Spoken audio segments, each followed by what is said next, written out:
Well, I don't even know how to start.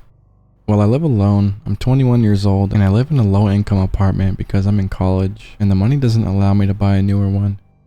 Well, it all started when I was in my normal routine. I woke up, made coffee for myself, and went to work.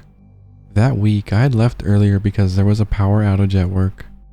I left at 3 p.m., took my bus, and got ready to go straight to college. It's a bit far from where I lived, so it was always a challenge to take the crowded bus every day. Well, I was lucky this time since the bus was almost empty. Everything went normally. I had my classes, went to a friend's house, and went home. Up to that point, everything was normal, until I came back by Uber. I'm too scared to take the bus late at night. I arrived at my apartment, entering my building, and saw a man sitting in front of some apartments. I had never seen him there before, but I let it go because he could be a relative of a resident. Well, I went inside. In my apartment, I was watching TV as usual, and it was around 11 p.m. I was going to sleep when I heard a very loud noise coming from outside the apartment. I was in shock because it sounded like a door slamming. I even saw my door slightly open. At that moment, my soul left my body. I didn't think twice and called my friend who lived about 2 blocks above me. He came, but we didn't see anything.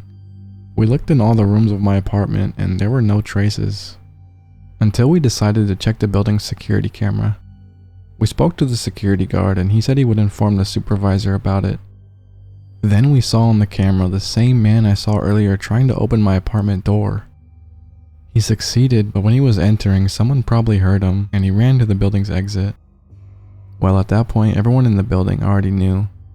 We called the police. The police searched the entire building and asked almost everyone if they knew that guy from the video. Absolutely no one knew that guy. Then I asked how the security guard didn't see the guy enter the building. He said that so many people passed by at that time, I even forgot his face. And remember, it was a low-income apartment, so I had no hope from the security guard. So I kinda left it to the police to see if they could find anything out. Well, to this day, nobody knows who he is. I always try to talk to the police to see if they found anything out. They always say they are still looking, but nothing. Well, I really think this guy followed me on some day of my crazy routine and waited for the moment to do something that miraculously didn't happen.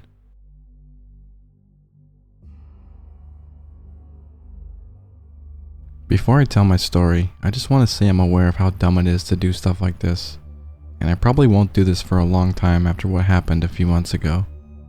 Anyway, I just really needed to post this because I don't know who else to tell. About half a year ago, I had the scariest experience of my life. For context, I'm a dumb teenage boy who sneaks out every now and then just to walk around at night. I find something very peaceful walking around after dark, but my parents have never let me stay out past sunset.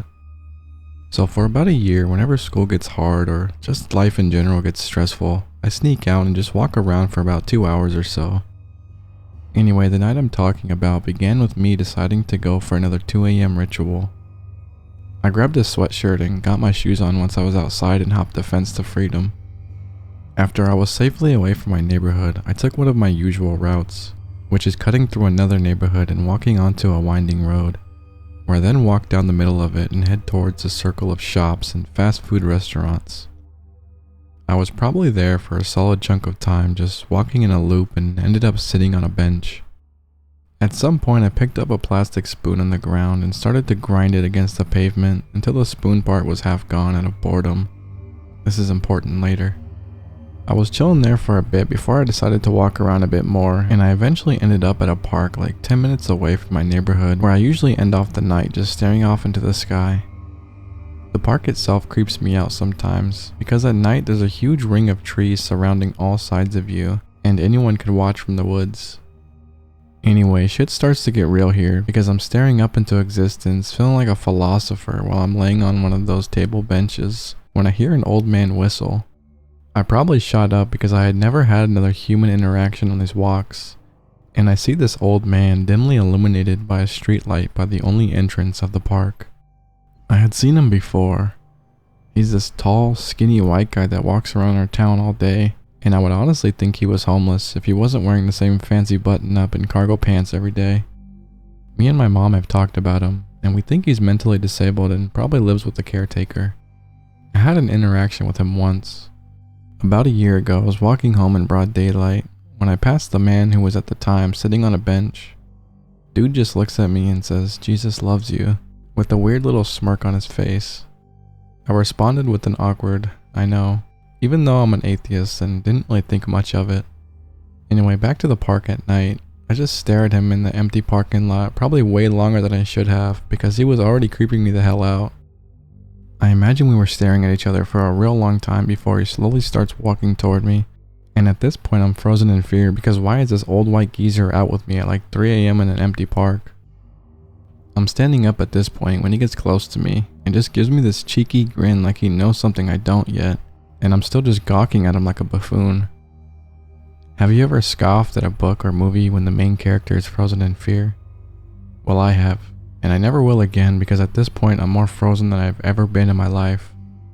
At some point after probably like 10 seconds of awkward standing, he just kinda half pats and half grabs my shoulder and reaches into his pocket to pull out a plastic spoon.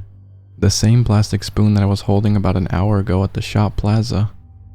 He just kinda tucks it in my front sweatshirt pocket, and I guess something just makes my mind snap out of the frozen stance because I absolutely book it to the public bathroom and lock the door.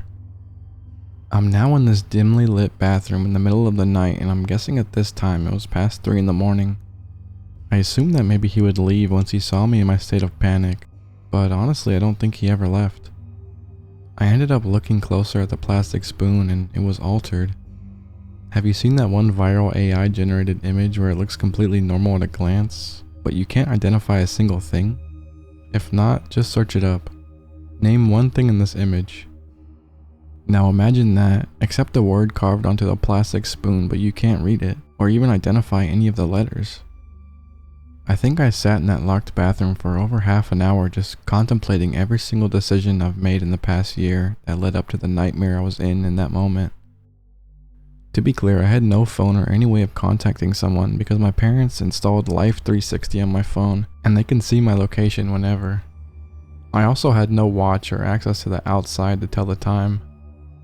I ended up gaining the courage to unlock the door and just absolutely rocket myself towards the exit of the park. Before I turned the corner, I looked back for a second and saw a figure sitting on the bench that was right next to the bathroom. This senile old man had waited outside for an hour just to see me one more time. I'm being completely honest when I say I held a full sprint until I got back to my neighborhood, where I caught my breath behind a bush and then snuck back into my house.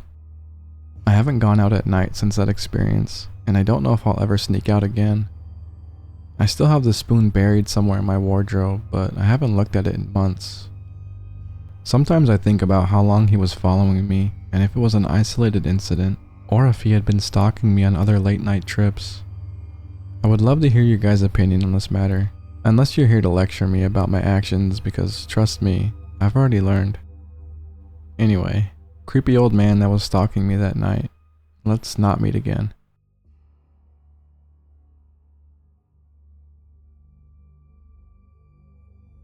The year was 1991, and I was 6 years old living in Winnipeg. My family was already in the middle of an unthinkable nightmare. My 10-year-old sister, Robin, had just passed away. I was the only child left, and the grief in our house was heavy and suffocating. I went over to my friend Holly's place just to get out of the house, looking for any shred of normal childhood. We decided to do what we always did, ride our bikes around the block. It was a beautiful, quiet summer day, the kind of afternoon where you feel like nothing bad can happen. But on our third lap around the neighborhood, the atmosphere changed. We noticed a van. It was a beat-up white freezer van. No windows in the back, just a solid rusted metal shell. As it pulled up beside us, it didn't just drive past. It slowed to a crawl, and the engine had this horrible rhythmic rattle to it. A sound like metal grinding on metal. Being so young, we didn't immediately have that stranger danger alarm go off. We were mostly just confused. We actually slowed down and stopped our bikes to see what they wanted, and the van stopped right along with us, idling heavy. The passenger window was already rolled down, revealing a pitch black interior that seemed to swallow the sunlight. I looked at the passenger, and the image is still burnt into my brain. He was gaunt, with yellow teeth and long, frizzy, straggly hair that looked like it hadn't been washed in weeks. Then the world seemed to move in slow motion. The passenger door swung open. The man put one heavy foot out onto the pavement, shifting his weight as if he was about to lunge. At the same time, I heard the heavy, clunky thud of the sliding door beginning to retract. The passenger didn't even look at us. He turned his head back into the darkness of the van and said 7 words I will never forget. "You grab one, I'll grab the other." He said it loud enough for me to hear it clearly, like he didn't even care that we were listening. Pure, cold adrenaline hit us. We didn't scream or cry, we just slammed our feet onto the pedals. We were only a few houses away, and I remember my heart hammering against my ribs so hard it hurt. We didn't even stop to kick our kickstands. We ditched the bikes right on the grass in the driveway and scrambled inside, slamming the front door and throwing the lock. Holly's mom was in the house and was immediately confused. Seeing us bursting crying and shaking, she assumed we had just fallen off our bikes and scraped our knees. We were gasping, trying to tell her a van was following us, but to her, the rattling engine she could hear outside just sounded like normal street noise. There was no reason for her to be afraid until she looked at us and saw the sheer terror in her eyes. She went to the front window and her face went completely pale. She saw the van. She watched as it slowly, deliberately crept past the house, almost at a walking pace. With our bikes lying right there on the lawn like neon markers, they knew exactly where we had gone. She stayed by that window, her hand on the lock, telling us it was going to be okay, but she never took her eyes off the street until that rattling engine finally faded into the distance. When my mom came to pick me up later, she was already a shell of herself from the loss of my sister. Telling her that I had almost been taken, that she had almost lost her only remaining child in the same week, devastated her. It was a second trauma piled on top of a fresh wound. It's a weight I still carry, realizing that if we had been just a few seconds slower, my mother's world would have been completely extinguished. So to the man with the yellow teeth and the people in the back of that rattling white van, let's not meet.